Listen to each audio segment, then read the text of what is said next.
परमात्मा में निश्चय है, ज्ञान में भी निश्चय है, लेकिन अपने में निश्चय कहाँ कहाँ डगमगा देता है। मुख्य कमी ये है कि कंट्रोलिंग पावर नहीं है। तो सब ऐसा होता है कि ज्ञान समझ आ गया है, लेकिन कहीं ना कहीं उसको इम्प्लीमेंट नहीं कर पाता इंसान। ये जो कंट्रोलिंग पावर है, इसको थोड़ा सा स्पष्ट करिए। क्या है कि कई बातों में हमें कंट्रोलिंग पावर चाहिए। हाँ जी। मान लो आज हम लोग आपस में बैठे हैं, संगठन में बैठे हैं, जी। कब बोलना है कब नहीं बोलना है। अगर मान लो हम हर बार में बोलने लगते हैं तो लोग समझते हैं ये अपने आप को बड़ा समझदार समझता है, टकराव पैदा होता है। उस समय हमारे को अपनी वाणी पर कंट्रोल चाहिए। कोई बात कहीं हम गए हैं, हमको सोचने की जरूरत नहीं कि हम जानते हैं हम कुछ कर नहीं सकते, फिर भी हम सोच रहे हैं ऐसा क्यों हुआ, ऐसा नहीं होना चाहिए। माना हमारा अपने संकल्पों पर कंट्रोल नहीं, व्यर्थ जा रहा है जी। तो संकल्पों पर कंट्रोल, वाणी पर कंट्रोल, जो हम देख रहे हैं, सुन रहे हैं, जो सुनने जैसी बात है वही सुनाई दे। अगर हम योग अभ्यास करते हैं, आत्मिक स्थिति में स्थित रहते हैं जी। तो भले कोई व्यर्थ बोल रहा है, मुझे नहीं सुनना है, तो जैसे वो सुनाई नहीं देता। सुनते हुए भी नहीं सुन रहे हैं, उस पर ध्यान नहीं जा रहा। सुनने का मतलब ध्यान नहीं दे रहे हैं। चार लोग बोल रहे हैं लेकिन मेरा अपनी मस्ती चल रही है, अपनी मस्ती में मस्त है, तो उसके बोल का प्रभाव नहीं पड़ेगा। तो माना मेरा को अपने बोलने में, सोचने में, करने में सब पर कंट्रोल है, हर कर्मेंद्रिय पर कंट्रोल आ गया, तो कंट्रोल है तो विजय हुई पड़ी है। बिल्कुल। क्यों? कंट्रोलिंग पावर की कमी के कारण बहुत सी समस्याएं पैदा हो रही। आपने बोल दिया, कहते हैं चाहता नहीं था निकल गया, सोचा नहीं था हो गया, माना क्या? कंट्रोलिंग पावर नहीं है। बिल्कुल। मतलब यही होता है कि कई बारी इंसान ज्ञान सुन रहा है जी। और सभी लोग जैसे गृहस्थ में रहते हैं लोग, तो अपने सेंटर पे जाते हैं, रोज परमात्मा के महावाक्य सुनते हैं, घर आते हैं तो उनका जो एटीट्यूड है वो यथार्थ नहीं होता, लोगों को वो चीज़ पसंद नहीं आती है। लेकिन कब कहाँ उस ज्ञान को इम्प्लीमेंट करना है। समझो हमें सिखाया जाता है कि आपको शांति से रहना है, लेकिन फिर जब हम व्यवहार में आए तो क्रोध आ जाता है। दोनों में एक बहुत बड़ा चेंज होता है। तो फिर लोग कहते हैं कि आप तो वहाँ जाते हो लेकिन उसके बावजूद भी आप ऐसे करते हो। क्या होता है, मान लो आज हम सबको कहते हैं कि मेडिटेशन से, ध्यान से, योग से शांति मिलती है। हाँ जी। और शांत स्वरूप में आत्मा हूँ। हाँ जी। हम ये सबको लेसन दें और हमारे सामने कोई भोजन आया, मेरे पसंद का नहीं आया, हाँ या जी। किसी ने मान लो कोई भूल से नमक ज्यादा डाल दिया, हाँ जी। हमने खाया, फौरन गुस्सा कर दिया, फेंक दिया। हाँ जी। घर वाले पर भी गुस्सा किया, सब पर गुस्सा किया, बच्चों पर भी गुस्सा किया।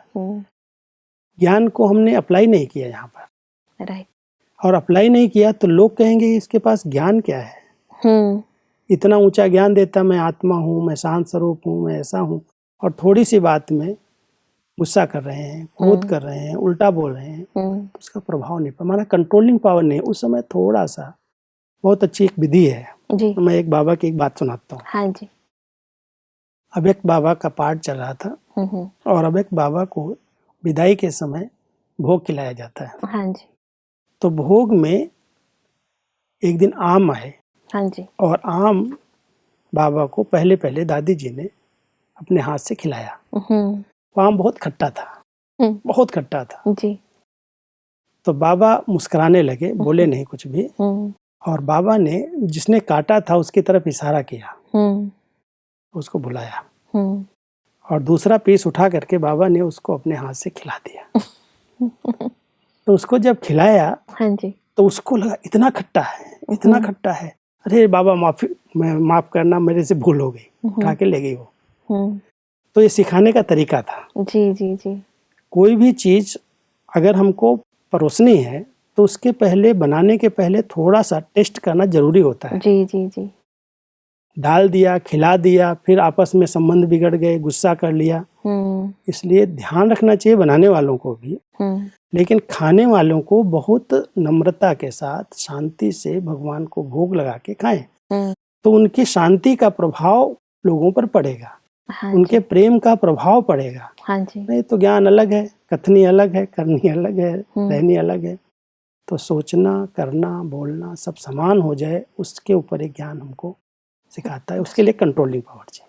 आज कंट्रोलिंग पावर की कमी का कारण है कि हम अपने आप को भूल गए। राजा अपनी प्रजा को, अपने कर्मचारियों को कंट्रोल तब कर सकता है जब वो सीट पर है, आसन पर है। अगर वो सीट छोड़ करके कोई को कंट्रोल करना चाहे, कोई कंट्रोल में नहीं आता। राजा ही पोजीशन पर है, सीट पर है, तो उसके सब कहना मानते हैं। बिल्कुल। और सीट से उतर करके कोई को कहता है तो साधारण हो गया वो। तो सर इसमें एक बहुत ही सुंदर बात लिखी है कि एग्जाम्पल दिया है परमात्मा ने कि कोई भी चीज को कहाँ बहुत जोर से कंट्रोल करना होता है जी। तो कंट्रोल करने के लिए कई चीजों को हल्का छोड़ना पड़ता है। जी। अपनी बुद्धि को कंट्रोल करने के लिए कई बातों को हल्का करना पड़ता है। सभी से हल्की चीज होती है आत्मा। तो जब अपने को कंट्रोल करना हो तो अपने को बहुत हल्का बिंदु रूप में स्थित करना है और कंट्रोल करने के लिए फुल स्टॉप लगाना होता है। लेकिन भाई साहब ये फुल स्टॉप की बात आगे महावाक्यों में भी यही लिखी है कि फुल स्टॉप की जगह कई जगह कॉमा लग जाता है, कभी आश्चर्य लग जाता है और कई जगह क्वेश्चन मार्क लग जाता है। दूसरी बात और कंट्रोल करने के लिए जी, अभी संक्रांति आ रही है। हाँ जी। पतंग उड़ाते हैं लोग बड़े प्यार से। हाँ जी। और जब पतंग उड़ाते हैं तो जिसकी ऊंची पतंग जाती है उसका एक जो धागा है, हाँ जी, कई बार वो धागा टाइट नहीं रखते हैं, ढीला छोड़ते हैं। और जितना ढीला छोड़ते हैं उतना पतंग ऊंचा जाती है। बिल्कुल। ये भी एक कंट्रोल करने का तरीका है। कई जगह पर हम संबंधों में एक दूसरे को टाइट करके रखते हैं और उस टाइट के कारण कभी कभी वो टूट जाता है। बिल्कुल। अगर ढीला छोड़ दें, कई बातों में ढीला छोड़ करके ऊपर ले जा सकते हैं। तो परमात्मा कई विधियां बताते हैं कंट्रोलिंग के लिए। एक आत्मा समझा वो हल्की है, उस स्मृति में रहे तो अपने आप हल्की चीज ऊपर जाएगी। हाँ जी, कंट्रोल आ जाएगा। दूसरा, पतंग की तरह कई बातों में, व्यवहार में भी नहीं सुधर रहा है तो बार बार आप बोलोगे तुमको ऐसा करना चाहिए, तुमको ये नहीं करना चाहिए, तो संबंध बिगड़ जाएंगे, कंट्रोलिंग पावर नहीं रहेगी। अगर उसको कंट्रोल करना है तो बहुत धीरे से, कभी समय देख करके, इशारे में बताया जा सकता है। किसी व्यक्ति को अगर बीच में कट किया गया और किसी के सामने उसको बोला गया तो कंट्रोल के बाहर हो जाएगा। ऐसा ही होता है। सब सामने बोल दिया तो वो समझता है यहाँ मेरी बेइज्जती हो गई, इसलिए वो किनारा कर लेता है, फिर आपका कहना नहीं मानता है। इसलिए सोच समझ करके कब किसको क्या बात कहनी है, कैसे सबको कंट्रोल करना है, उसके लिए अपने ऊपर कंट्रोल चाहिए। अपने मन के ऊपर, अपनी वाणी के ऊपर। हम सत्य हैं, हम कहते हैं हम सच्चे हैं इसलिए हमने बोल दिया जी, लेकिन सच्चे हो बोल दिया, लेकिन सामने वाला आपकी बात को उल्टा उठा रहा है, दूरी बढ़ गई, तो आपका कंट्रोल अपने ऊपर नहीं है। सत्य हो, सत्य रहो, लेकिन बोलना कब है, कहना कब है, वो सोच समझ के समय पर बोलो। और उसके लिए हमें थोड़ी देर के लिए अपने को शांत स्वरूप आत्मिक स्थिति में स्थित रखना पड़ेगा जी।